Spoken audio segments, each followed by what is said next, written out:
간단하게 말씀드릴 그 예정이 아니었는데 강의 하나 하겠습니다. 짧은 강의 하나 하겠습니다.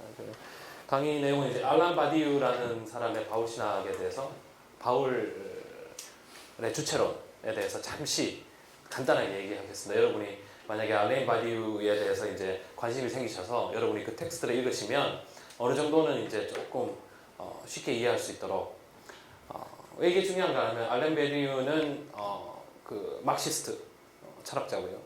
그리고 수학자고요. 그리고 유물론자입니다. 그러니까 기독교인이 아니고요. 최근에 이르러서 몇몇 철학자들이 그리고 알란 바디우는 이른바 그 유럽의 그 리딩 스칼라입니다. 무슨 뜻인가 하면 데리다 이후로 세계 인문학계에 리딩 스칼라, 데리다만한 리딩 스칼라가 없습니다. 그런데 몇몇 이제 데리다 이후에 횃불을 든 스칼라들이 있습니다. 이른바 그런 스칼라 데리다의 특징은 뭔가 하면 이 정치, 경제, 사회 모든 분야에 공부하는 사람들이 그 사람의 텍스트를 읽는 게 특징입니다. 인문학이라는 게 이제 인간의 문의를 나타내는 문학이잖아요. 인간의 문의를 보여주는 학문이지 않습니까? 그래서 철학을 넘어서서 그야말로 인간 사회의 문의를 드러내는 대부분의 학문에서 데리다를 읽었습니다. 그러니까 굉장히 영향력 있는 학자였죠. 데리다가 죽고 난 다음에 데리다를 넘어서기 위해서 또한 극복하기 위해서 또한 전유하는 그런 여러 학자들이 나타났는데요. 대표적인 예로 이제 지젝, 슬로야보르 지젝이 있고, 그리고 이태리의 조르지오 아간벤이 있고, 그리고 이제 유럽의 그 알란 바디우가 있습니다. 그 알란 바디우는 나름 그 처음 끝까지 적어도 이제 해결에 비견되지는 못하지만 하나의 이론으로 그 전체적인 인문학을 감싸는 하나의 이론을 만들어낸 학자로서 이제 인정받고 있는 사람입니다. 이 사람이 The Foundation of Universal Subject 이라는 책을 써요. 그 소제목이 세인트 폴입니다. 바울을 읽은 거죠. 그 사람은 자신의 철학 안에서 바울을 해석을 하는데 이것이 나름 의미가 좀 있기 때문에 제가 짧게 여러분 감사의 그걸로 짧게 말씀드리겠습니다. 알란 바디우의 기본적인 생각은 많은 학자들이 이제 그런 생각을 하기에 우리는 이제 하나의 시스템들 안에 살고 있습니다. 그래서 시스템이라는 뜻은 뭔가 하면 그 처음과 끝이 명약관학에 결정되어 있는 하나의 거대한 체계입니다. 여러분 그 초등학교를 들어가고 이제 대학교를 졸업하고 여러 가지를 하게 될 때 여러분의 미래가 정해지지 않았다고 생각하십니까? 아닙니다. 이미 공교육이라는 시스템 안에 들어갈 때 여러분의 미래는 정해지는 겁니다. 다양할 뿐이죠. 정해져 있는 겁니다. 거기 안에서 이제 밖으로 나갈 수 없습니다. 학문도 마찬가지입니다. 우리가 보통 보는 여러 학문이나 사회 체계에는 여러 가지 어떤 시스템들로 되어 있는데 그 시스템의 특징은 완벽한 학문, 그러니까 이성적으로 그리고 산술적으로 그 예측 가능한 범위 내에서 우리가 살 수 있도록 만듭니다. 대통령 선거가 가장 우리가 보통 민주주의가 가장 대표적인 바디우가 말하는 시스템 중에 하나인데 민주주의라는 게 기본적인 정의는 뭐 여러 가지죠. 우리가 뭐 헌법에 입각하여 인권에 입각하여 어쩌고저쩌고 민주적으로 어쩌고저쩌고. 근데 우리가 가지고 있는 민주주의는 정확하게 이거하고는 아무 상관이 없죠. 왜냐하면 이 민주 안에 여러분 개인 한 명이 다 들어가 있어야 되는 거잖아요. 그러니까 민주주의잖아요. 지난번 시간에 제가 설명드렸죠. 싱귤러리티라는 게 뭐예요? 오직 나 하나밖에 없는 거예요. 그죠? 여러분은 세상에 하나밖에 없는 존재입니다. 싱귤러한 존재예요. 똑같은 존재는 있을 수 없는 거예요. 그렇지만 우리가 민주주의 대통령 선거할 때 어떻게 합니까? 투표하러 온 사람만 투표하는 거죠. 그죠? 만약에 제가 법을 잘 모르기 때문인데 이번에 우리나라에서 대선을 하는데 5명만 투표했다. 나머지는 투표를 안 했다. 그럼 대통령을 누가 뽑는 거예요? 이 5명이서 뽑는 겁니다. 그 대표적인 예가 옛날 직선제잖아요. 그 전두환 체육관에다가 700명이가 모아놓고 대통령 뽑았지 않습니까? 그래놓고 민주제라 그랬잖아요. 그러니까 여러분의 싱글러한 여러분은 리플레이서블, 교환 가능한 가치죠. 교환 가능한 가치라고요. 여러분 자체가 무슨 생각을 하든 아무 의미가 없어. 큰 소용이 없습니다. 여러분은 언제나 교환 가능하고 대치 가능한 존재예요. 투표하기 싫어 하지 마. 다른 사람의 투표로 여러분의 목소리를 대체하는 거죠. 투표를 하지 않는 것으로 내가 이 시스템에 저항한다 하더라도 이미 이 시스템은 여러분이 투표하지 않는 것까지 모든 걸 다 예측합니다. 정해져 있는 거죠. 대통령을 정해진 사람들 안에서 뽑게 됩니다. 우리나라 같은 경우에 대통령 후보가 누가 될 수 있습니까? 첫 번째 유명한 사람, 두 번째 성공한 사람, 세 번째 변호사, 뭐 이런 거잖아요. 그렇지 않습니까? 그죠? 그래서 성공한 기업가, 뭐 이런 정확한 카테고리 안에 이미 정해져 있는 거예요. 그러니까 기본적으로 이 사회 자체는 그 처음과 나중이 이미 정해져 있는 겁니다. 처음과 나중이 이미 정해져 있기 때문에 이 시스템은 살아있는 시스템이 아니죠. 물질적인 시스템이죠. 영이 없는 거죠. 그냥 물질적인 조건 안에서 물질적으로 결정되어서 물질적으로 살아가게 됩니다. 그러니까 여기 안에서 우리는 주체, 스스로를 창조해내는 어떤 스스로 자신이 안 되는 거죠. 그 시스템 안에서 돌아가는 하나의 기계 부속일 뿐입니다. 여러분이 삶을 영위하기 위해서 직장을 가면 제일 먼저 뭘 씁니까? 계약서를 쓰죠. 그래서 계약서 안에 여러분 뭡니까? 이른바 을이죠. replaceable, 교환 가능하고 대치 가능하고 파괴 가능한 하나의 부속일 뿐이죠. 계약서라는 건 뭔가 하면 여러분 인간을 하나의 그 회사의 부속으로 만드는 하나의 과정일 뿐입니다. 그렇다면 과연 질문을 할 수 있겠죠. 이미 이렇게 시스템화 되었고 예측 가능한 이러한 완벽한 어떤 의미에서 완벽한 사회를 이룬 이 상황에서 민주주의, 자본주의 이후에는 아무것도 상상이 되지 않는 이 사회에서 과연 어떤 것이 그야말로 레볼루션, 혁명이라는 걸 이룰 수 있을 것인가에 대한 질문을 하는 거죠. 그래서 바디우는 어떤 얘기를 하는가 하면 첫 번째로 사건이 이 시스템 밖에서 일어나는 어떤 사건에 누군가가 마주하게 되었을 때 조그만 새로운 시작의 가능성이 일어난다는 겁니다. 그러니까 쉽게 얘기하면 어떤 사회 속에서 그 사회 안에서 아무런 희망이 없는 사회, 미래가 없는 사회가 있다고 한다면 미래를 만들어내는 방법은 그 사회 밖에서 일어나야 되는 거죠. 그 사회 밖에서 일어나서 그 사회 안에 있는 사람이 그 일어난 이 이벤트를 경험했을 때, 그 사회 안에 있음에도 불구하고 이 이벤트를 경험했을 때, 이 이벤트가 만약에 이게 조건입니다. 바디오의 그 사람의 모든 물적, 정신적 조건을 완전히 바꿔놓을 수 있다면 혁명적 주체의 가능성이 생기는 거죠. 한마디로 이 사회 안에서 살아가는 한 인간이 이 사회 안에서 언제나 리플레이서블하고 언제나 대치 가능하고 그리고 죽음 안에 있는 이 인간이, 그죠? 동물이나 다름없잖아요. 생명이 없으니까. 그냥 좀비나 다름없잖아요. 그죠? 그 인간이 인간 주체가 자기의 삶을 자기가 결정하고 그리고 새로운 변화를 이끌어내는 그런 어떤 주체가 되려면 이 시스템과 완전히 밖에서 일어나는 이벤트를 인식하고 그 이벤트에 의해서 자기의 모든 삶의 조건들이 완전히 바뀌는 경험을 해야 된다는 거죠. 가장 쉬운 게 그거예요. 어떤 사람이 좋은 대학을 나오고 좋은 직장을 가면서 충실하게 할렐루야로 이 사회에 성공한 사람이 됐습니다. 그런데 어느 날 한 춤에 미친 여자하고 사랑에 빠지게 된 거예요. 사랑에 빠졌어요. 그야말로 fall in love with her 된 겁니다. 그럼 어떻게 됩니까? 자기가 이때까지 가지고 있던 모든 가치들이 의미 없어지죠. 사랑에 빠져보셨으면 아실 텐데 그죠? 그 사람을 위해 뭘 포기할 수 있어요? 자기가 이룬 모든 걸 포기할 수 있죠. 모든 걸 내던질 수 있죠. 물론 2년, 3년 후에 후회하고 이혼하고 울겠지만 그때만큼은 모든 것을 내던질 수 있죠. 그 사람을 위해 죽을 수도 있죠. 이게 사건입니다. 그 사람의 모든 전적인 물질적, 정신적 그 다면성을 완전히 다 바꿔버리는 어떤 것. 그게 사건이거든요. 왜 이게 중요한가 하면 이 시스템이 가지고 있는 특징이 하나가 있습니다. 이 시스템이 가지고 있는 특징이 뭔가 하면 언제나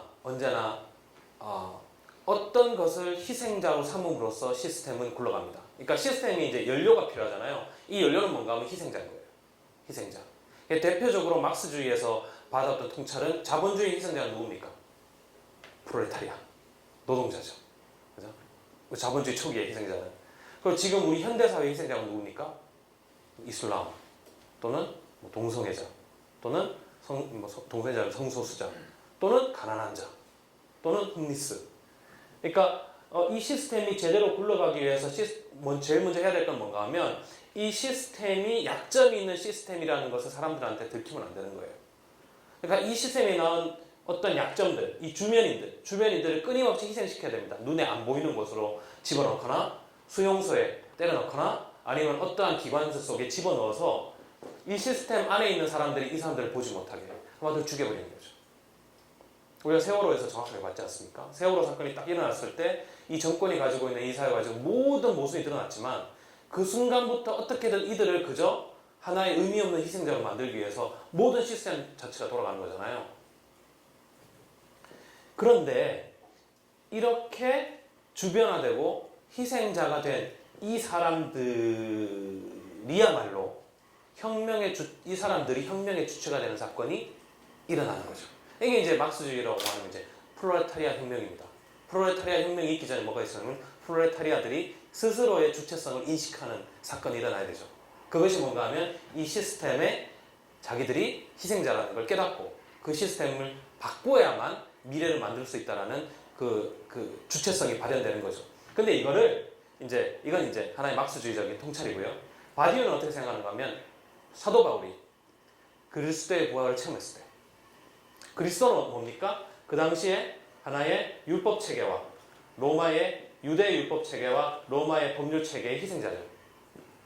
그죠? 그 시스템이 제대로 돌아가게 하기 위해서 예수는 죽어야 되고 예수는 감춰져야 되고 예수는 무덤 안에 들어가 있어야 되는 거죠.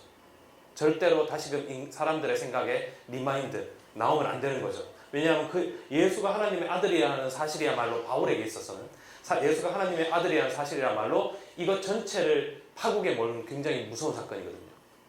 그래서 어떻게 하면 하나님의 커뮤니티를 만들 수 있을 것이냐를 결정했던 율법과 어떻게 하면 이 세상의 사회적 정의의 공동체를 만들 수 있을 평화의 공동체를 만들 수 있을까라고 고민했던 로마의 법이 죽여버린 이 예수의 부활을 바울이 체험했을 때 바울이 이 시스템 자체가 완전히 모순 안에 있다라는 거대한 체험을 바울이 했고 그 순간에 바울에게 있어서 결정적인 변화가 일어났다는 거예요.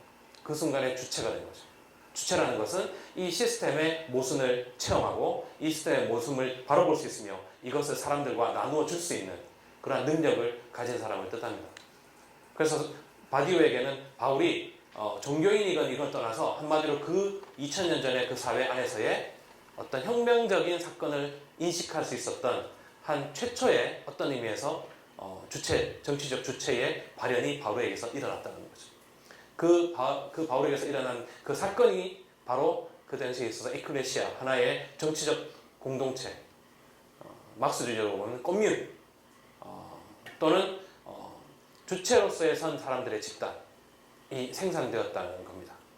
그게 이제 바디오의 표현은 메시아닉 커뮤니티죠.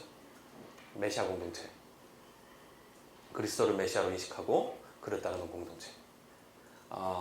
왜 바디오가 이런 얘기를 했고 이런 얘기가 의미가 있는가 하면 제가 저번에도 얘기했듯이 이 인문학에 있어서 지금 하나의 현상적으로 나타나는 것은 어떻게 하면 이 끝나지 않는 이 그 자본주의 시스템 안에서 희망을 찾을 수 있을까에 대한 질문이에요. 그 질문에 대해서 많은 학자들이 바울에게서 이제 찾기 시작한 것도 굉장히 의미심장한 거죠. 하여튼 이 선물이라는 것은 이제 여러분이 그것을 기뻐하든 기뻐하지 않든 일단은 여러분한테 드린 것이니까.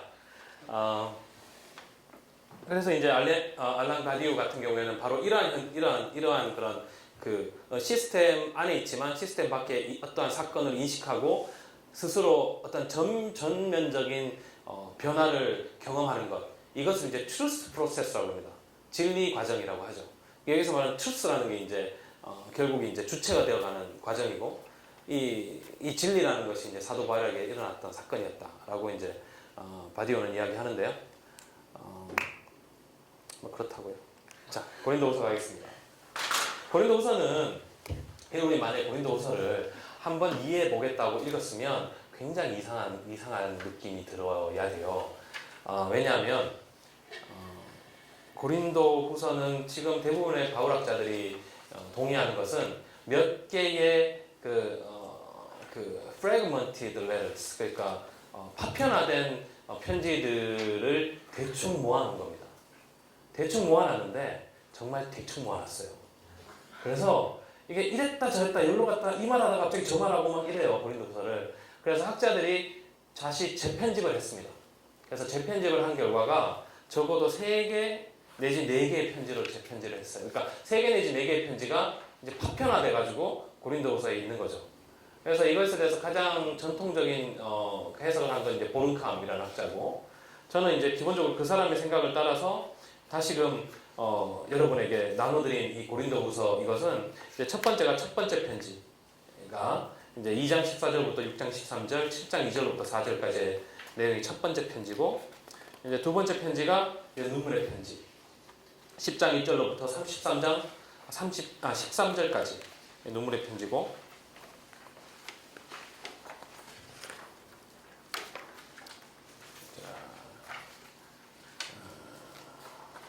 세 번째 편지가 1장 1절로부터 2장 13절까지, 그리고 7장 5절로부터 16절까지 이제 화해 편지. 그리고 이제 네 번째 편지가 이제 헌금에 대한 편지인데, 이것이 헌금 모금에 대한 편지가 따로 두 개로 나누어져 있거나 아니면 하나의 편지일 것이다 라는 것이 그거예요. 저도 제가 월요일 날 2시부터 5시까지 저도 이제 수업 들으러 가거든요. 어디서 이제 성경을 통으로 읽는 고수님이 계신다고 해서 아주 열심히 저도 수업 듣습니다. 근데 정말 점심 먹고 딱 가가지고 앉아 있으면요, 정말 장난 아닙니다. 정말 하늘이 움직이고요, 막 환상이 보이고요, 막 계시가 막 느껴지고요, 막 유체이태를 일어나고 막 장난이 아닙니다. 막 땅이 막 올라갔다 내려갔다, 책상이 올라갔다 내려갔다 이러고요. 그죠. 그래가지고 급기야는 수업 듣다가 쭉 팔리지 않습니까? 나름 이렇게 서로 소개하고 이렇게 앉아 있는데 졸면 쪽팔리잖아요. 그래서 막 뒤에 가서 서서 듣고 막 자리에 일어나서 듣고 막 생난리를 다 피는데, 오늘은 제가 그 맥심 모카골드가 제일 독하다고 그러더라고요. 카페인이 많아서 3개를 한꺼번에 타가지고 그걸 먹고 들어가가지고 앉아 있었는데도 한 번 땅이 이제 진동하는 역사를 제가 보고 굉장히 부끄러웠죠. 그래서 저는 이해합니다. 게다가 이렇게 히터도 빠방하게 틀어주니까 정말 주야로 하나님의 말씀을 묵상하면서, 주야로 묵상, 밤에도 묵상하고 낮에도 묵상하는 여러분의 모습이 아름답고요. 저도 뭐 다르지 않다 이런 얘기를 하고, 그렇지만 이제 일단 저도 제 의무를 해야 되기 때문에 이제 수업을 진행하도록 하겠습니다. 반 이상이 이제 말씀을 묵상하면 제가 한 번씩 이렇게 분위기를 전환하고 그렇게 하도록 하겠습니다. 하나님의 말씀을 주야로 묵상해야죠. 근데 이 편지가 이제 4개 내지 5개인데 순서는 어느 정도는 명확하지만 이제 첫 번째하고 두 번째 편지는 잘 모르겠어요. 그러니까 첫 번째 편지가 이제 바울이 자신의 사도권을 변호하는 편지고, 두 번째가 이제 눈물의 편지인데, 많은 학자들이 아마 사도권 변호의 편지를 먼저 보냈고, 고린도전서 게다가 사도권에 대한 변호의 편지까지 보냈지만 약발이 먹히지 않으니까 이제 눈물의 편지를 쓰고 그 다음 화해의 서신이 주고받고, 그래서 이렇게 할렐루야가 됐을 것이다 이렇게 생각을 하는데, 뭐 그건 여러분 뭐 자유에 맡기고요. 중요하지 않은 것 같습니다. 그렇지만은 내용적으로 중요한 부분은 이제 짧으면서도 중요한 게 이제 눈물의 편지니까요. 눈물의 편지, 두 번째 편지, 눈물의 편지부터 제가 우리 함께 읽어보겠습니다.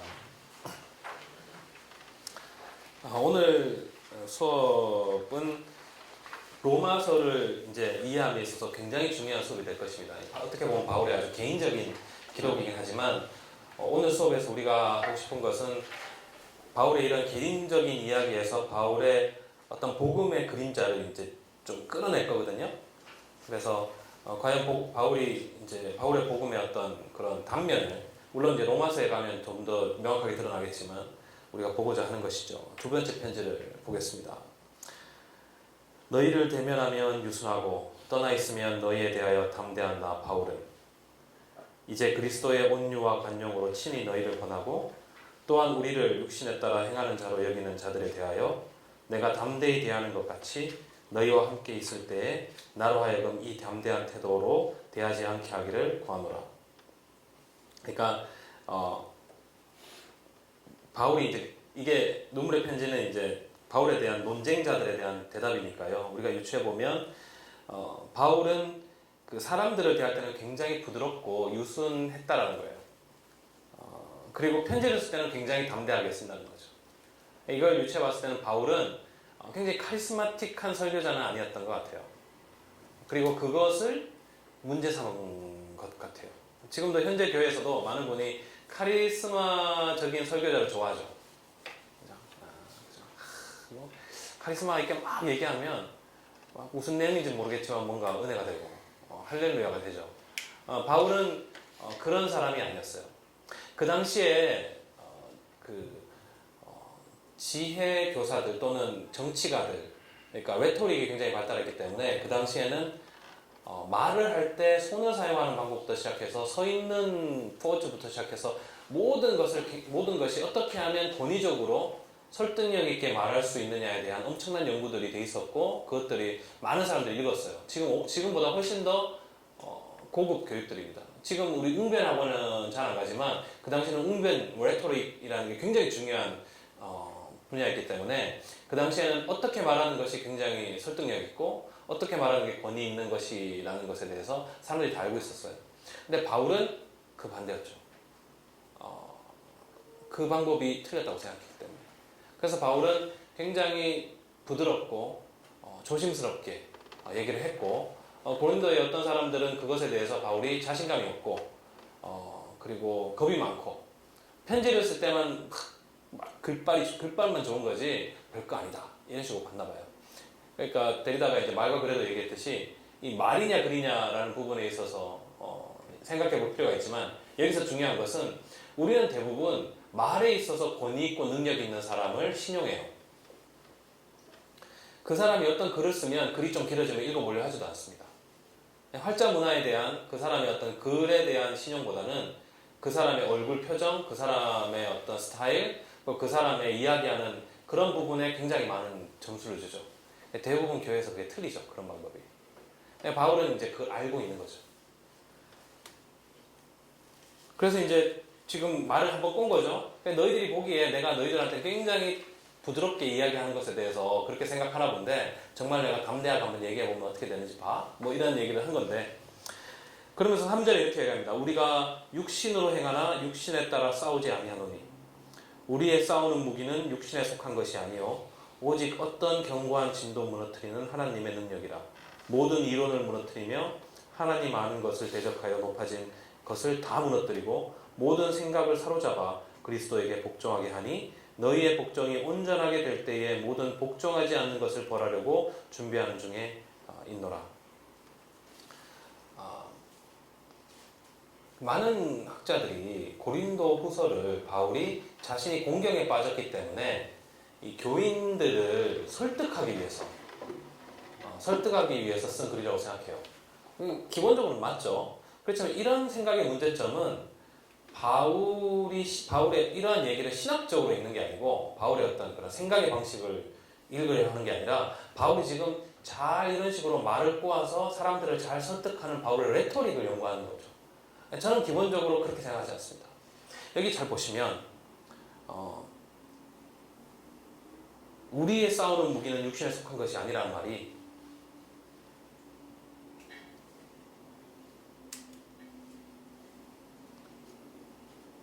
바울의 반대파인 고린도의 사람들이 아니라 잘 보면 제가 보기에는 기본적으로 바울이 생각하는 바를 얘기하고 있는 거예요.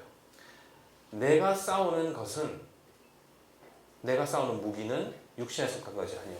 그러니까 여기서 이제 무기라는 것은 육신에 속한 무기라는 것은 모든 거죠. 권위, 지혜, 능력, 그리고 뭐 권력 뭐 이런 것들이 다 육신의 무기들이죠.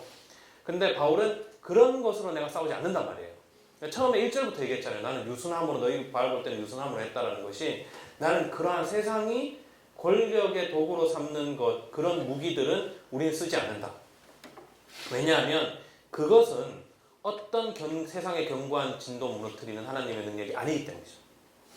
여기서 언제나 바울이 하나님의 능력을 이야기할 때는 그것은 오로지 예수 그리스도의 십자가에서 나타난 십자가 신학입니다. 십자가의 능력이에요. 약함의 능력. 가장 비천해지는 능력. 그것이기 때문에 그것을 무기로 쓰는 사람은 세상의 권위와 세상의 능력의 무기를 절대 쓰면 안 되는 거죠. 있어도 안 되는 거예요. 바울이 보기에는. 왜냐하면 그것으로는 지는 그 세상의 견고한 진을 절대 무너뜨릴 수 없거든요. 하나님은 그리고 이 하나님의 능력은 모든 이론과 논리를 무너뜨립니다. 바울은 논리로 무장한 사람이지만 그 사람의 기본적인 논리의 이유는 명확해요. 조금이라도 그리스도의 어떤 십자가, 그리스도의 약함을 이야기하기 위한 것뿐이고 이런 약함의 논리는 약함 자체는 모든 논리와 이론을 다 무너뜨리는 거죠. 하나님 아는 것을 대적하여 높아진 것을 다 무너뜨려요. 모든 생각을 사로잡아 그리스도에게 복종하게 합니다. 제가 존경하는 인물 중에 로저 룩셈버그라는 분이 계십니다. 그 막스주의, 휴머니스트 막스주의자인데요. 여자분입니다. 이분이 감옥 생활을 오래 했었어요. 이분이 이제 그 시간이 지나서 이제 그 형기를 마치고 이제 감옥에서 풀려나서 나가는데 이분의 뒷모습을 보면서 제일 많이 눈물을 흘린 게 간수들이었어요. 간수들이었어요. 우리를 떠나는구나. 이젠 보지 못하는구나. 저 사람은. 어떠한 견고한 진도 무너뜨리는 하나님의 사람입니다. 그 로저 룩셈버그가 그리스도인은 아니었지만 Love your enemy. 원수를 사랑했죠. 모든 정치적인 이론과 논리를 무너뜨립니다. 그런 거 아니겠나 이런 생각을 하고요. 6절 너희의 복종이 온전하게 될 때 모든 복종하지 않은 것들을 버리려고 준비 중에 있느니라. 그러니까 이 말이에요. 너희들은 하나님의 뜻에 복종하게 될 거란 말이죠. 그러니까 심판받지 않단 말이에요. 바울의 어떤 기본적인 낙관주의가 있어요. 우리 바울 서신을 보면요. 아무리 자기의 공동체가 엇나가더라도 바울은 이 사람들이 돌아올 것이고 이 사람들이 온전케 될 것인가를 정말 열정적으로 낙관합니다. 이유는 뭔가 하면 바울은 자기 자신을 믿는 게 아니라 성령을 믿기 때문이죠. 성령의 능력을 믿기 때문이고요. 하나님의 말씀이 능력이 있어서 그게 살아 움직인다는 걸 믿기 때문이죠. 그렇기 때문에 하면 된다고 생각하는 거죠. 어떻게 보면 좀 위험한 생각이지만 그런 거죠. 그러니까 지금 바울이 얘기하는 것은 세상의 견고한지는 고린도인들의 어떤 그런 것이 아닙니다. 설명하고 있는 거죠. 우리의 무기는 그런 게 아니다. 그런 걸 무기로 우리가 싸우면 안 된다는 얘기고요. 7절 너희는 외모만 보는도다. 만일 사람이 자기가 그리스도에게 속한 줄을 믿을진데 자기가 그리스도에게 속한 것 같이 우리도 그러한 줄을 자기 속으로 다시 생각할 것이다. 똑같이 그리스도를 믿는 사람이니까 외모로 판단할 수 없는 거죠. 주께서 주신 권세는 너희를 무너뜨리려고 하신 것이 아니요 세우려고 하신 것이니 내가 이에 대하여 지나치게 자랑하여도 부끄럽지 아니하리라. 우리 주께서 지금 권세는 무너뜨린 게 아니에요. 주님의 능력은 바울이 말하는 주님의 능력과 권세와 힘은 누군가를 무너뜨려서 저항 없이 만드는 게 아니라 그 사람들을 세워주는 겁니다. 이는 내가 편지로 너희를 놀라게 하려는 것 같이 생각하지 않게 함이라. 그들의 말이 그의 편지들은 무게가 있고 힘이 있으나 그가 몸으로 대할 때는 약하고 그 말도 시원하지 않다 하니 이제 본론으로 들어가는 거죠. 바울을 이제 폄하했던 사람들이 그렇게 생각했다는 거예요. 이런 사람들은 우리가 떠나 있을 때에 편지들로 말하는 것과 함께 있을 때 행하는 일이 같은 것임을 알지라. 너희들은 모르고 있다는 거죠. 그러니까 편지에서 말하는 어떤 논리와 능력은 기본적으로 십자가의 논리이기 때문에 그것을 내가 보여줄 때는 가장 약하고 부드러운 모습으로 보여지는 거죠. 그러니까 바울은 자기의 신학을 단순히 신학적인 논리로 사용하는 게 아니라 삶의 방법으로 사용을 합니다. 그리고 그렇기 때문에 바울은 자신이 전도한 자기의 행위와 전도한 그 사역 자기의 신학과 일치된다고 믿었고 그렇기 때문에 너희들이 나를 본 거로 그리스도를 본다고 얘기할 수 있는 거죠. 고린도 후서가 지금 제가 보기에는 지금 현대 교회한테는 가장 무서운 이야기죠. 12절 우리는 자기를 칭찬하는 어떤 자와 더불어 감히 짝하여 비교할 수 없노라. 그러나 그들이 자기로서 자기를 헤아리고 자기로서 자기를 비교하니 지혜가 없도다.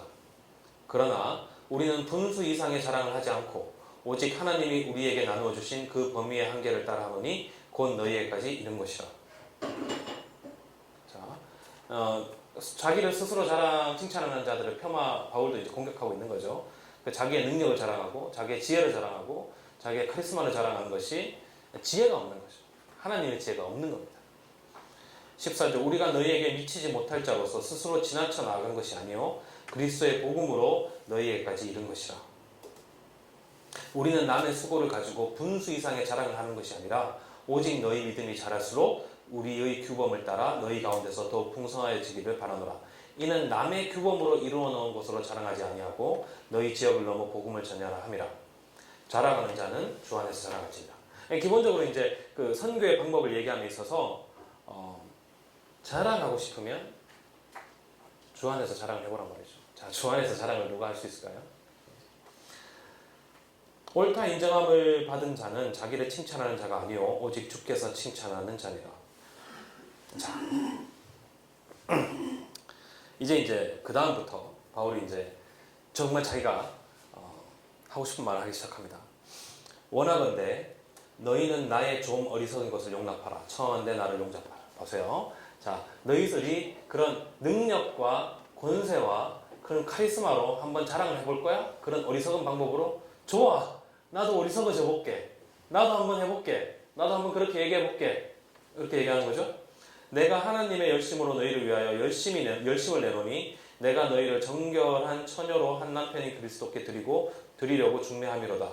그러나 나는 뱀이 그 관계로 하와를 미혹할 것 같이 너희 마음이 그리스도를 향하는 지실함과 깨끗함에서 떠나 부패할까 두려워하노라. 이걸 얘기할 필요가 있는지 모르겠는데 일단 얘기합시다. 여러분 제가 그 고대 사회에서 여성이 어떤 존재인지를 얘기했죠. 말씀드렸죠. 바울이 지금 얘기하는 것은 여러분 맨날 듣는 얘기죠. 무슨 요한계시록 얘기 나오면 주의 신부들이 흰 옷을 입고 당시에는 굉장히 머스큘린한 사회예요. 그죠? 이렇게 막 근육 지금이 그렇게 되는 것 같아요. 또 근육맨 짱 뭐 이런 사회인데 그리스도인들을 여자로 보는 거죠. 그러니까 성적 치환이 일어납니다. 그러니까 이것을 단순하게 뭐 이렇게 익숙하게 하는 게 아니라 이방인 그리스도인들이 보기에는 상당히 혁명적인 생각이에요. 자, 여기 그 당시에는 여성이라는 게 존재하지 않잖아요. 여성은 남성이 없는 게 여성이에요. 남성성이 없는 것이. 근데 너희야말로 여성이 여자다. 어떤 여자냐? 결혼을 준비하는 순결한 여자들이다. 그리고 그리스도가 뭐야?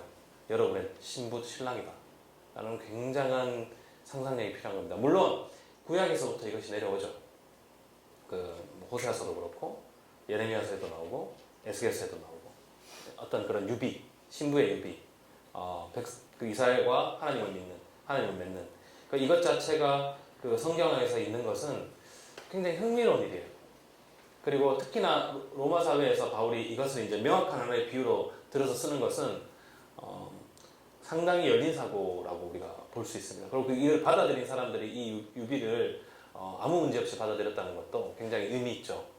근데 지금 한국교회 같은 경우에는 얼마만큼 이런 그런 것을 못 받아들이는가 하면 한 200~300명 되는 교회 여자 권사님들도 여자분이 담임 목사로 온다고 그러면 벌쩍 뛸걸요?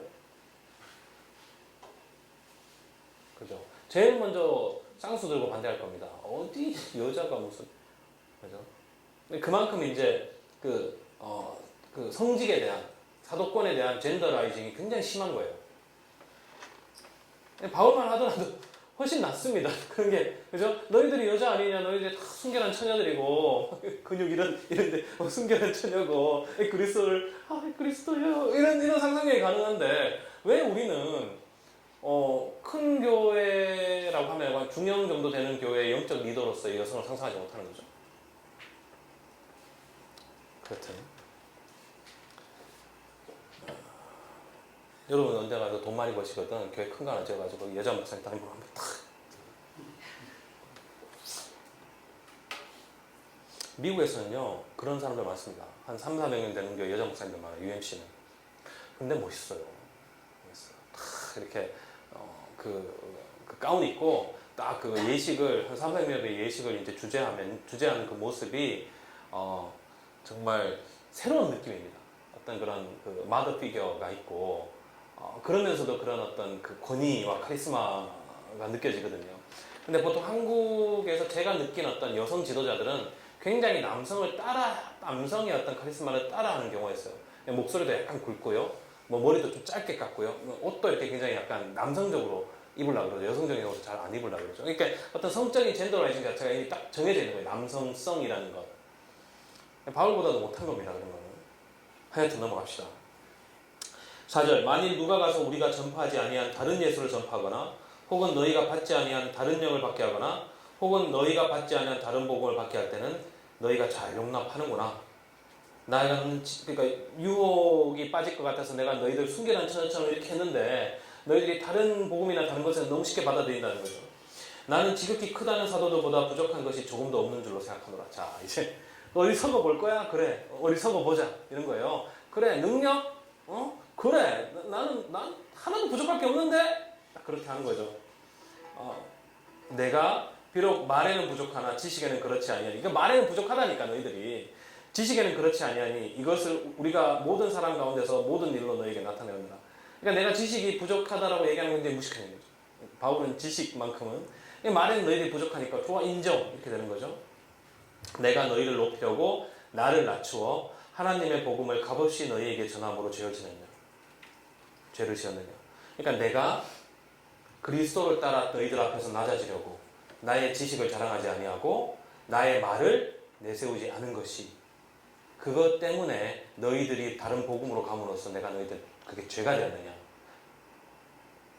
내가 너희를 섬기기 위하여 다른 여러 교회에서 비용을 받은 것은 탈취한 것이라. 또 내가 너희와 함께 있을 때 비용이 부족하였을 때 아무에게도 누를 끼치지 아니하였음은 마케도냐에서 온 형제들이 나의 부족한 것을 보충하였습니다. 내가 모든 일에 너희에게 폐를 끼치지 않기 위하여 스스로 조심하였고 또 조심하리라. 무슨 말인가 하면 당시에는요 이 그 지식과 지혜를 가리키는 것이 물질적인 것이었어요. 교환입니다.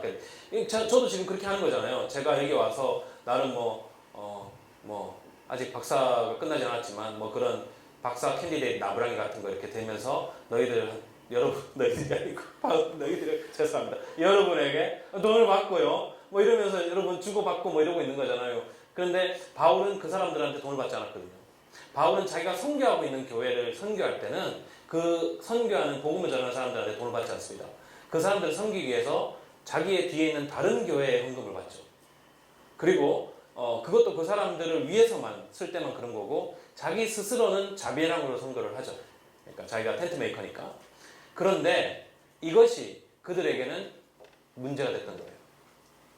그러니까 우리와 당신의 관계가 하나의 어떤 그런 주고받는 관계, 우리가 당신에게 고마워하는 관계가 아니라 바울은 기본적으로 뭘 주더라고 받지 않고 베푸는 이런 사람이었는데 그 당시에 온 이른바 슈퍼 아포스스, 그러니까 뭔가 능력 있는 이 카리스마적 지도자들은 돈을 받는 걸 너무 당연시 생각했거든요. 여러분이 교회에서 예배를 드리고 복음을 듣고 하나님의 은혜를 받았으면 뭘로 해야 돼요? 돈으로 표시를 해야죠. 라는 것을 그들이 당연하게 생각했을 때 오히려 바울이 이상한 사람이라는 생각을 한 거예요. 저 거지 같은 게 와가지고 복음을 전한다고 하더니 말에도 능력이 없고 섬기고 도와주고 뭐 이러더니 갑자기 이제 우리에게 복음이라는 것이라고 잔소리를 한다. 이렇게 되는 것이죠. 그러니까 바울은 내가 너희들한테 그리스도를 나타낸 것이 어떻게 너희들한테 걸림돌이 되느냐 라는 얘기를 하고 있는 거죠. 그리스도의 진리가 내 속에 있으니 아가야 지방에서 나의 이 자랑이 막히지 아니하리라. 어떠한 까닭이냐? 내가 너희를 사랑하지 아니함이냐? 하나님이 하십니다. 너희들을 사랑하고 너희들을 보살피고 너희들 앞에서 낮아지고 너희들을 섬긴 것이 그것이 나의 사랑인데 이것이 하나님 앞에서 틀렸느냐 묻고 있는 거죠. 나는 내가 해온 그대로 앞으로도 하리니 기회를 찾는 자들이 그 자랑하는 일로 우리와 같이 인정받으려는 그 기회를 끊으려 함이라. 그러니까 이것 자체가 자기가 보기에는 올바른 길이니까 밀어붙이겠다는 얘기죠. 다르게 하는 사람들, 자기의 능력과 자기의 카리스마를 물질화하는 사람들은 거짓 사도요 속이는 일꾼이니 자기를 그리스도의 사도로 가장하는 자들이니라. 이것은 이상한 일이 아니니라. 사탄도 자기를 광명의 천사로 가장하나니 그러므로 사탄의 일꾼들도 자기를 의의 일꾼으로 가장하는 것이 또한 대단한 일이 아니라 그들의 마지막은 그 행위대로 되리라. 여러분, 복음을 물질하면요 사탄의 자식이 되는 겁니다. 교인을 돈으로 보는 그 순간에 교인들을 자기의 안락함의 대상으로 보는 그 순간에 사탄의 광명의 천사가 되는 것이죠. 하고 싶은 말은 많지만 녹음이 되고 있기 때문에. 자, 16절. 내가 다시 말하노니 누구든지 나를 어리석은 자로 여기지 말라. 만일 그러하더라도 내가 조금 자랑할 수 있도록 어리석은 자로 하더라. 자, 나는 이런 거 자랑하는 어리석은 사람이 아닌데 어리석어지겠다 이거죠. 그죠? 개봉 막두 뭐 이런 겁니다. 그 전에 얘기했는데 17절. 내가 말하는 것은 주를 따라 하는 말이 아니요 오직 어리석은 자와 같이 기탄 없이 자랑하더라.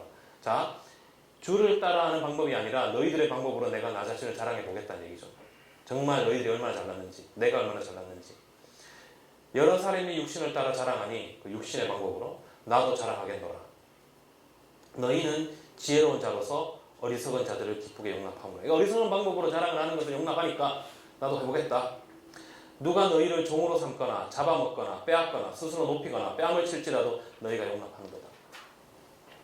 그리스도의 복음을 가지고 종교의 종을 만드는 사람들은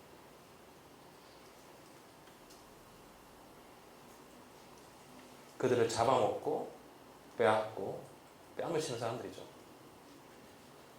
나는 우리가 약한 것 같이 욕되게 말하노라. 그러나 누가 무슨 일에 담대하면 어리석은 말이 나와 나도 담대하리라. 자, 이제 갑니다. 그들이 히브리인이냐? 나도 그러하며. 그들이 이스라엘인이냐? 나도 그러하며. 그들이 아브라함의 후손이냐? 나도 그러하며. 그들이 그리스도의 일꾼이냐? 정신없는 말을 하거니와 나도 그리스도의 일꾼이다. 왜냐하면 내가 수고를 넘치도록 하고 옥에 갇히기도 더 많이 하고 매도 수없이 많고 여러 번 죽을 뻔하였으니 유대인에게 40 이상하죠. 당연히 바울이 지금 너희들의 방법대로 내가 자랑하겠다고 얘기를 했는데 육신대로 자랑 시작하고 나오는 건 뭡니까? 자기의 고난당한 목록이죠. 유대인에게 40이나 하나 감한매를 5번 맞았고 40대 맞으면 거의 죽어요. 네. 근데 39대 맞아서 살아나와요. 네. 5번 맞았고 3번 태장으로 맞고 1번 돌로 맞고도 살았어요. 대단하십니다. 스테반은 죽었는데 네. 결정적으로 이제 헤드샷을 피한 거겠죠. 죄송합니다. 3번 파선하고 1주야를 깊은 바다에서 지냈으며 여러 번 여행하면서 강의 위험과 강도의 위험과 동족의 위험과 이방인의 위험과 시내의 위험과 광야의 위험과 바다의 위험과 거짓 형제 중의 위험을 당하고 또 수고하며 애쓰고 여러 번 자지 못하고 줄이며 목마르고 여러 번 굶고 춥고 헐벗으노라. 이외의 일은 고사하고 아직도 날마다 내 속에 눌리는 일이 있으니 곧 모든 교회를 위하여 염려하는 것이라. 누가 약하면 내가 약하지 아니하며 누가 실족하게 되면 내가 애타지 아니하느냐. 그러니까 그 바울이 육적인 것으로 자랑을 함에 있어서 자랑하는 건 이런 거죠. 내가 너희들에게 복음을 전하기 위해서 내가 감내하였던 육체적인 아픔들, 힘듦들, 어려움들 바울은 얘기하지 않았거든요. 이 사람들한테. 다른 사도들은 여기 말하는 바울의 대적자인 사도들은 자기의 능력을 자랑하고 자기의 권위를 자랑하고 뭐 예를 들면 우리가 상상력을 사용해보던 나야말로 예수님의 2대 제자고 예수님의 그 베드로의 제자며 예수님의 부활을 목격하고 기적을 행하고 죽은 사람도 살리고 방언도 하고 예언도 하고 블라블라블라 다 하는데 바울은 오로지 너희들 앞에서 마치 신하처럼 굴었지 않았느냐. 사람들은요, 특히나 종교인들은 전자를 훨씬 더 좋아합니다. 하나님을 따라 예수 그리스도를 따라 사는 것보다 예수 그리스도의 능력을 가진 사람 옆에 있는 것이 훨씬 더 편하거든요.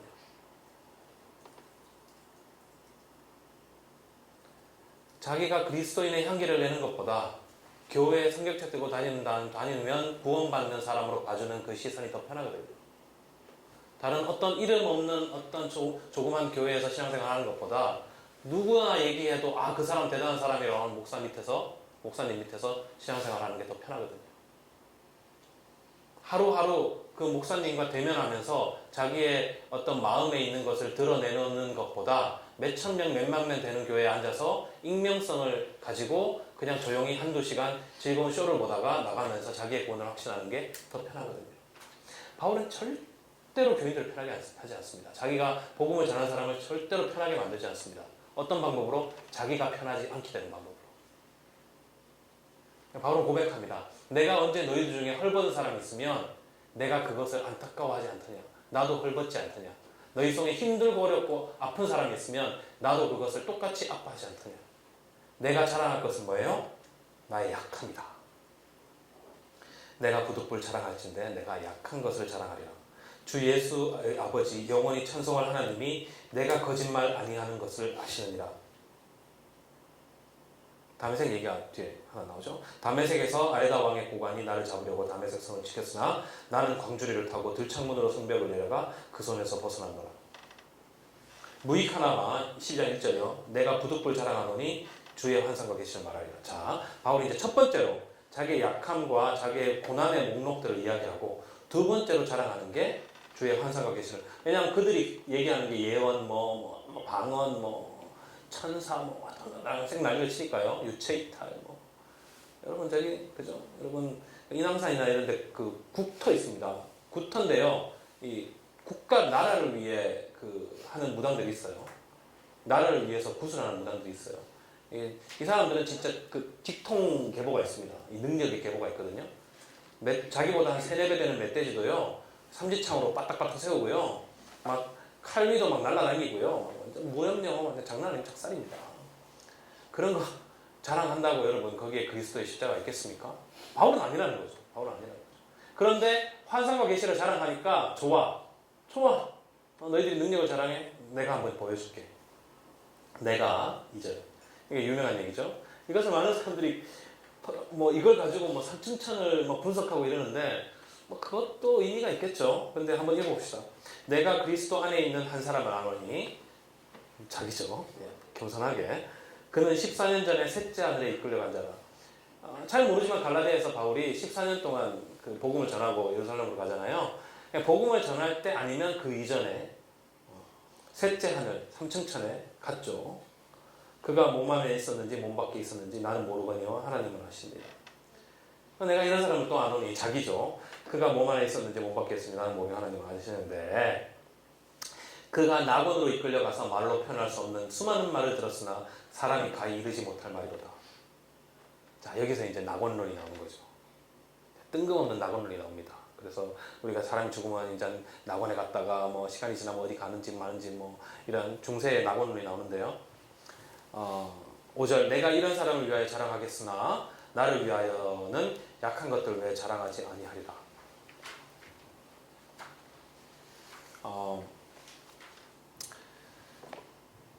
바울은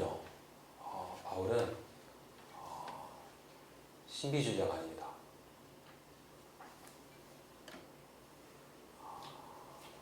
신비주의가 아니라는 의미를 바울의 신비주의하고 전혀 상관없다는 뜻이 아니라요. 그의 복음을 신비주의화하지 않죠. 여러분 제가 잘은 모르지만 이렇게 수업 들으면서 관심 있어서 그러니까 그 수업 신비주의 이야기를 좀 들었는데 신비주의의 끝에 가면 신비의 가장 마지막을 경험하면 마이스터 에크하르트나 이런 사람들 기록을 읽어보면 끝에 경험하면 거기 뭐가 있는지 아십니까? nothingness가 있습니다. 아무것도 없는 거예요. 모든 것이 있는 곳에는 아무것도 없는 거예요. 거기에 누구도 없습니까? 나도 없죠. 그것은 말로 표현하거나 글로 전달할 수 없는 거예요. 신비의 끝을 경험한 사람은 하나님도 없죠. 왜냐하면 거기 안에 자기와 하나님을 구별하지 못하니까요. 어떤 그 신비주의의 세계가 있을진데 바울은 그것을 이야기하지 않는 거죠. 자기가 경험했는 것 같지만 그것을 얘기하지 않습니다. 그리고 바울은 계시론자도 아닙니다. 쉽게 말하면 묵시 예언자도 아니에요. 바울은. 그렇기 때문에 저는 바울의 부활, The Resurrection of the Dead, 고린도전서 15장의 부활장을 묵시적인 사건으로 읽어내지 않습니다. 묵시 그게 있지만 이제 해석해내야 되는 거죠. 왜냐하면 바울은 미래에 관심이 없어요. 제가 읽는 바울은 미래에 관심이 없습니다. 여기서 미래라는 건 단순한 미래예요. 그러니까 묵시라는 건 뭔가 하면 revelation, 감추었던 것이 드러난다는 뜻이거든요. 그러니까 미래에 있을 감춰진 하나님의 계획이 어떤 사람의 지혜자에 의해서 그 비전에 의해서 이제 그게 보여지는 거죠. 대표적으로 요한계시록을 들 수 있습니다. 요한계시록이 묵시 문학이에요. 다니엘서하고 성경 안에서는. 근데 에스겔도 뭐 좀 비슷한 부분이 있지만 그게 드러나는 건데 그 드러나는 방식이 말로 설명할 수 없거든요. 그러니까 하나의 어떤 1차원적으로 얘기할 수 없기 때문에 환상과 계시와 비유로 되는 거죠. 그러니까 내가 보니 뭐 동물이 나오고 무슨 형상을 한 뭐 사자의 형상을 한 것과 어쩌고 이게 진짜로 그게 보이는 게 아니라 자기가 본 어떤 그 계시의 체험을 형상화하는데 그것이 하나의 어떤 비유적으로 형상화될 수밖에 없는 거예요. 바울이 얘기한 것처럼 자기가 본 거는 말로는 할 수 없는 거예요. 여러분 중에 그런 분이 계시니까 뭔가 봤는데 내가 말로 못하고 홍해선. 근데 그게 그리스도의 복음을 전하는데 바울은 도움이 안 되는 거죠. 오로지 약한 것만 자랑하기로 한 거예요. 약한 것만이 그리스도의 복음의 그 어떤 정수를 전할 수 있다고 확신한 거죠. 그러니까 바울에게는 그게 있지만 그런 체험을 했지만 중요하지 않은 거예요. 그러니까 고린도전서에서 뭐라 그럽니까? 방언하는 사람한테 알아듣게 얘기해. 혼자 어디 가서 조용히 나불나불 대고 여기서 알아듣게 얘기하라고. 어디서 지금 예언도 뭐야? 알아듣게 해요. 알아듣게. 이성으로 알아듣게. 그러니까 바울은 신비론자도 아니고 바울은 묵시론자도 아니고 바울은 철저한 현실주의자입니다. 그래서 이것 자체가 여러분이 앞으로 바울 서신을 읽을 때 나름 뭐 제 생각을 100% 받아들일 필요는 없어요. 그렇지만 서신을 읽을 때 좀 도움이 되는 것이 바울을 대표적인 묵시 문학자로 읽는 사람이 톰 라이트예요.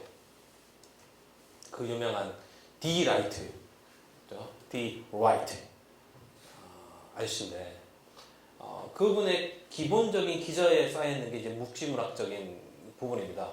그 자체가 틀린 건 아닌데 제가 좀 톰 라이트에 대해서 불만을 가지고 있는 것은 지나치게 스피리추얼해요.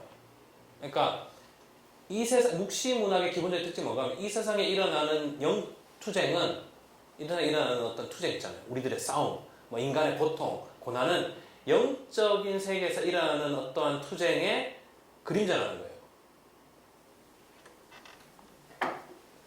그러니까 지금 이 세상이 지금 갑자기 막 혼란하고 그렇잖아요. 그러면 이 세상에 누가 잘못하고 누가 뭐 잘하고 이런 문제가 아니라 지금 영적인 세계에서 선과학이 투쟁하고 있는 거예요. 그게 하나의 어떤 그런 현상으로 이 세상에서 나타나는 거예요. 그러니까 영적인 세계가 질서가 있고 조화롭게 돼 있으면 이 세상도 평안하고 이제 할렐루야인데 영적인 세계가 혼돈하니까 이 세계에 혼란이 있고 전쟁이 있고 기근이 있고 그런 거예요. 그러니까 기본적으로 이스라엘 백성들이 길고 긴 그 콜로니얼 제국의 식민주의 시대를 살아가면서 생각하는 깨달음이 우리가 이렇게 고난받는 것은 처음에는 자기들이 죄를 지어서 그렇다고 생각했거든요. 우리가 죄가 많아가지고 죄가 많아서 우리를 때리시려고. 근데 뭐 몇백 년을 그렇게 맞아보세요. 진짜 아니 무슨 누구 그러니까 그러잖아요. 복음서에 나오면 이 사람이 지금 병이 들은 게 아니면 이 사람이 뭐 날 때부터 성령인 게 아버지의 죄 때문입니까? 이런 얘기잖아요. 결국 어떤 그런 생각이 있는 거거든요. 자신들의 고난의 문제를 현실적으로 풀지 못하니까 결국 그것을 영적화시키는 거예요. 그래서 지금 영계에서 선과학이 투쟁하고 있다. 이게 이제 기독교 구약 성경의 정신이 아니라 이제 이른바 조로아스터교나 여기서 나오는 하나의 어떤 그런 이원론적인 생각이죠. 이것이 기독교 문화, 구약 문학에 들어오면서 이런 전체적인 어떤 그런 영적인 싸움 자체가 이 현실 세계에 드러나는 거다라는 거죠. 문제는 뭔가 하면 이해는 돼요. 우리의 고난이. 문제는 우리는 이 고난을 해결할 수가 없는 거예요. 영적인 세계가 해결돼야 되는 거니까. 그럼 뭐예요? 영적인 싸움을 해야 되는 거죠. 그러니까 지금 그게 이제 세속화된 형태가 우리들의 싸움은 혈과 육이 아니고 그러면서 무슨 어떤 옛날에 어떤 찬양 집회 유명한 데 가면 기도함으로써 물리쳐야 된다고. 이 영적인 혼란함으로 우리 영적인 싸움이고 이걸 우리가 영으로 이겨야 된다고. 그러면서 밖에 나가는 술 먹으러 가고 뭐 이렇게 왔다 갔다 하고. 그렇지 않은 사람도 있지만. 그러니까 현실적인 자기의 사회적, 정치적 삶의 커뮤니티적인 삶이 전혀 그 자기의 신앙의 형태하고는 완전히 괴리되는 거죠. 왜냐하면 내가 살아가는 이것은 하나의 영적인 세계의 투영일 뿐이니까. 바울은 그런 사람이 아니랄까. 바울은 우리가 이렇게 앉아있어서 기도를 하면 하나님 나라가 올 거고 하나님 나라가 이루어질 거고 하나님 예수 그리스도가 재림을 할 거고 그래서 재림을 해서 심판을 받을 거고 그러니까 우리는 여기 안에서 배기기만 하면 이렇게 엎드려 있기만 하면 뭔가 해결될 거야. 걱정하지 마. 그대 아무 걱정하지 마라. 이런 사람이 아니라는 거죠. 바울의 서신을 그렇게 읽기 시작하면 대부분의 바울의 어떤 윤리적인 권고, 그죠? 성령의 열매, 뭡니까? 육의 열매, 이건 뭡니까? 유치부 애들이 하는 거예요. 사랑이랑 화평, 온유, 자유, 절제, 예수님의 사랑이 가득가득 넘쳐났으면 이러고 난 다음에 이제 성이 되는 뭐예요? 전혀 생각 안 하죠. 그거는 바울이 옛날에 그 교회한테 열심히 살으라고 한 말이고, 우리는 뭐예요? 지금 우리가 바울 서신을 지금까지 읽으면서 뭐예요? 너무나 많은 부분이 공동체 삶에 대한 부분이에요. 싹 다 빼면 뭐만 남아요? 몇 구절 남는 거예요. 의인은 믿음으로 인하여 살리라. 율법의 행함이 아니라 믿음으로 구원을 받느니라. 요거 몇 개 갖고 정말 수백 년 오래 먹잖아요. 근데 바울 서신이 제가 읽어본 바울 서신은 그것이 나온 것이 하나의 그 공동체의 실제적인 삶을 이해하기 위한 바울의 권고에서 나오는 얘기거든요. 위로하기 위해 나오고 그들에게 가르치기 위해 나오고 그러면서 나오는 게 너희들이 성령의 열매를 맺어라. 너희들이 고린도전서 전후서는 전체적인 내용이 하나잖아요. 너희들 안에 분쟁이 있는데 세상과 같은 분쟁이 너희들 안에 일어나는데 어찌하여서 메시아의 그 약함이 메시아의 복음이 너희 공동체 안에 드러나겠느냐. 그러니까 쉽게 얘기하면 바울에게 있어서 예를 들면 The Church of the Love 사랑해 그게 누구의 문제가 아닌 거예요. 바울에게 있어서는 누구의 문제 때문에 그런 게 아니고 복음이 없는 거예요. 또는 처음부터 없었던 거예요.